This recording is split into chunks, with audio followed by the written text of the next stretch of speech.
झोप नयनाची गेली हरपुनी गेले भान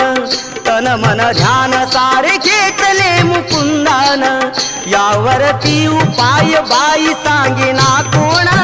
जीव खाली वरती होतो या अशा भ्यान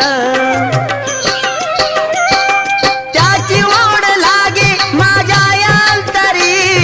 त्याची ओढ लागे माझ्या अंतरी वेडी झाली राधा ऐकून बासरी वेडी झाली राधा ऐकून बासरी